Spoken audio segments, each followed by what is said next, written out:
Welcome back to The Explainer. Okay, let's dive right into this. Today we're unpacking a really profound, beautifully structured, poetic contemplation called Partner Captain Prudence by Oluyomi Oladevid. We're going to explore exactly how she contrasts two incredibly powerful forces that shape our daily lives, our decisions, and ultimately our success. I'm talking about the destructive weight of anger versus the illuminating power of prudence. It's a fascinating breakdown of human behavior, so let's just get right into the text. Take a look at this opening thought from the source material. Anger partners with evil. Prudence expels wrath. Right? It's a stark, binary contrast straight from the very first line. Oladevid immediately sets the tone for the entire piece here. She's taking us on a journey that moves from the heavy, destructive darkness of anger directly into the light, stabilizing, and highly productive force of prudence. There's literally no gray area here. It's a clear choice of who you're going to allow to pilot your life. But before we get too deep into the poetry itself, we really need to introduce Oluyomi Oladevid. Understanding her background is absolutely key to grasping the real depth of her words. She uses her insights not just for artistic expression, but to drive actual real-world change. Let's move to the next point and see how this builds into her broader worldview and why she writes with such incredible conviction. In her own words, she describes herself as a Nigerian who deeply loves people. But her ambitions go way beyond her immediate surroundings. She is highly concerned with global development and transformation. Her ultimate professional goals? To generate solutions, to influence policy and strategy, and to provide essential clarity to really complex issues. She basically uses her writing as a bridge, connecting individual micro-habits, like, say, how you manage a brief moment of frustration, to massive macro-level societal transformations. And this brilliantly illustrates the ultimate foundation of her perspective. She writes, "My Father God owns and rules the universe. He is the wheel within my wheels." This deep spiritual grounding anchors the entire moral weight of the poem we're about to unpack. It tells us that for her, choosing prudence isn't just some clever life hack or a solid business strategy. It's a profound spiritual alignment. All right, part one, the destructive partners of anger. So with that context in mind, we're going to begin our analysis in the shadows. Throughout this first half of her poem, she charts a sequential, deeply cautionary journey. She wants to show us exactly what happens, step by step, when we court anger. She writes that anger partners with evil to court curses. It partners with fear, ensuring blatant defeat. It aligns with hatred, leading someone to live a big lie, and partners with darkness, leaving a person groping blindly even at noonday. She views anger not just as a fleeting emotion, but as a deeply corrosive force that systematically dismantles our emotional and spiritual well-being. It literally leaves us blind and defeated. But she doesn't keep it purely spiritual or abstract either. She brings it right down to our wallets and our daily work.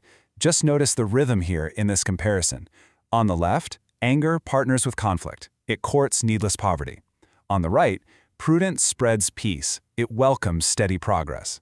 That rhythmic repetition emphasizes a really powerful truth. Unchecked emotion has direct, undeniable financial consequences. Anger literally drains your resources. And she grounds this concept even further into our physical realities. She points out that anger partners with waste, literally ruining royal palaces. It partners with sickness, straining out our very vitality. And it partners with hunger, causing us to lose tangible work.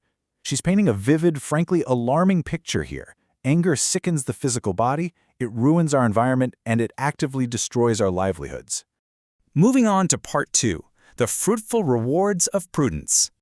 Okay, let's step out of the shadows and take a much-needed breath of fresh air.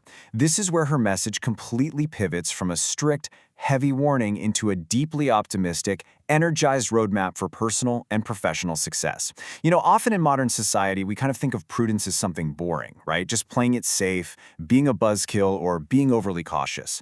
But she redefines it entirely. She calls prudence a good vitamin that keeps body and soul whole. It's a buyer of truth that becomes a precious treasure. For her, prudence isn't a constraint. It's a vital, nourishing force that actually fuels the human spirit.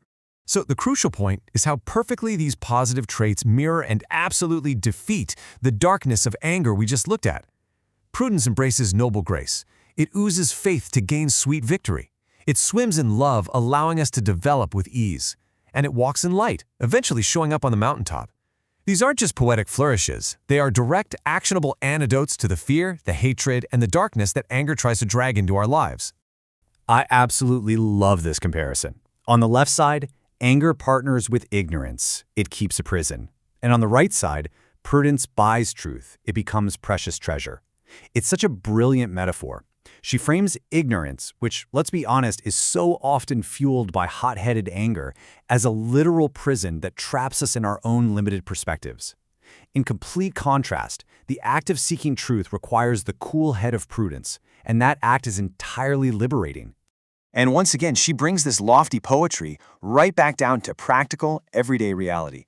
Prudence inclines right so you can build to last. It calms the storm, allowing you to reap bountiful territory. It even bakes bread, maintaining a decent living. Remember her biography from earlier?